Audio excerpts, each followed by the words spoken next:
नमस्कार बच्चों। 8th class की सोशल साइंस क्लास में मैं संदीप आपका स्वागत करता हूं। 8th क्लास का हिस्ट्री का जो हमारा चैप्टर चल रहा है, जब जनता बगावत करती है 1857 और उसके बाद, कि आज जो हम बहुविकल्पीय प्रश्न है वो रीड करने जा रहे हैं। प्रश्न है हमारा, नाना साहेब किसके दत्तक पुत्र थे? दत्तक पुत्र होता है गोद लिया हुआ पुत्र। तो नाना साहेब किसके जो है गोद लिए हुए पुत्र थे? पेशवा बाजीराव द्वितीय। आंसर क्या रहेगा? पेशवा बाजीराव द्वितीय के क्या थे? दत्तक पुत्र थे। अवध पर सहायक संधि कब थोपी गई? अवध पर सहायक संधि है वो 1801 में थोपी गई थी। सहायक संधि होती है सहायता के लिए की जाने वाली संधि। तो ये अंग्रेज़ों के बीच और राजाओं के बीच होती थी। अवध पर अंग्रेज़ों ने कब्जा कब किया? अवध पर जो है 1856 में जो है कब्जा किया था, और अवध के जो शासक थे उनके ऊपर जो है कुशासन का आरोप लगा करके जो अंग्रेज़ों ने विजय प्राप्त की थी। कुशासन का मतलब होता है कि जो है शासन है वो सही ढंग से नहीं चल रहा है।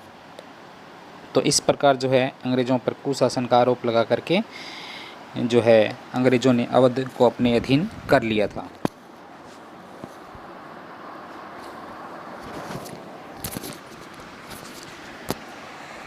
नेक्स्ट आपका, अवध को अंग्रेजी राज्य में मिलाने वाला व्यक्ति कौन था? अवध को जो है 1856 में जो अंग्रेजी राज्य में मिलाया था तो वो थे लॉर्ड डलहौजी। बहादुर शाह जफ़र ने अंतिम मुग़ल बादशाह होने की घोषणा किसने की? बहादुर शाह जफ़र को अंतिम बादशाह होने की घोषणा है वो लॉर्ड कैनिंग ने की थी। कंपनी के सैनिकों के लिए समुद्र पार जाने संबंधी कानून कब पास किया गया था? वो किया गया था 1856 में, कि जो है सैनिक है वो समुद्र पार जा कर के कंपनी के लिए युद्ध लड़ेंगे। लेकिन जो सैनिक थे वो जो है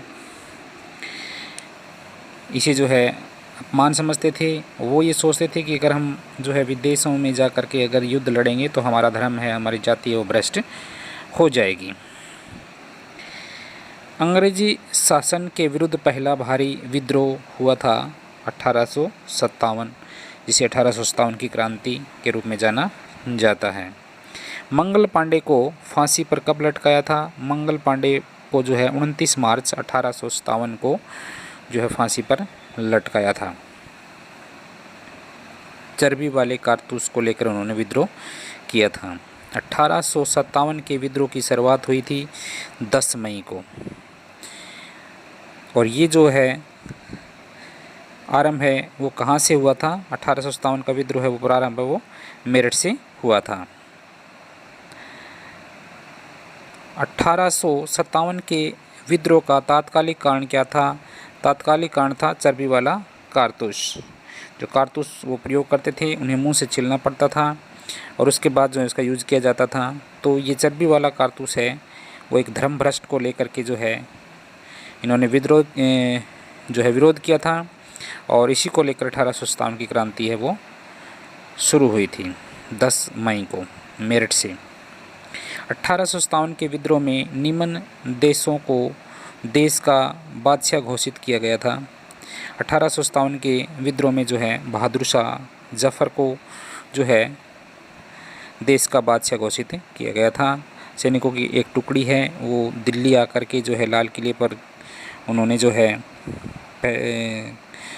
जो ठहरे हुए थे रहते थे बहादुर शाह जफ़र, तो उन्होंने जो है उनको अपना जो है सेना का नेतृत्व करने के लिए मनाया था। कानपुर में विद्रोहियों का नेतृत्व किसने किया था? तो कानपुर में जो है नाना साहेब ने विद्रोहियों का नेतृत्व किया था। बेगम हज़रत महल ने विरोधियों की कमान संभाली। तो बेगम हज़रत महल ने जो है लखनऊ में कमान संभाली थी। नेक्स्ट आपका, विद्रोह के समय लखनऊ का नया नवाब किसे घोषित किया गया था? तो विद्रोह जब हुआ था 1857 का, तो उस समय जो है ब्रिटिश कदर को जो है लखनऊ का नया नवाब है वो घोषित किया था। तात्या टोपे सेनापति था, किसका था? तात्या टोपे है वो नाना साहिब का सेनापति था। बिहार में विद्रोहियों का नेता कौन था? बिहार में विद्रोहियों का नेता है वो कुंवर सिंह थे। बहादुर शाह जफ़र की मृत्यु हुई। बहादुर शाह जफ़र की मृत्यु है वो नवंबर 1862 में हुई थी, और उनको जो है अंग्रेज़ों ने जब दिल्ली पर पुनः अधिकार हो गया था तो बहादुर शाह जफ़र को गिरफ़्तार कर लिया था, उनकी पत्नी और उनको जो है रंगून जेल में भेज दिया था, और उनके बेटों को उनकी आंखों के सामने जो है मार दिया था। जिन्नत महल कौन थी? जिन्नत महल है वो बहादुर शाह जफ़र की पत्नी थी। रानी लक्ष्मीबाई है वो कब मारी गई थी? रानी लक्ष्मी है जो है वो जून 1858 में मारी गई थी। ईस्ट इंडिया कंपनी के सभी अधिकार ब्रिटिश साम्राज्य को सौंप दिए थे, अथवा भारत सीधे ब्रिटेन के शासन के अधीन कब आ गया था? वो जो 1858 को आ गया था। तो आज के लिए इतना ही। Thank you, have a good day.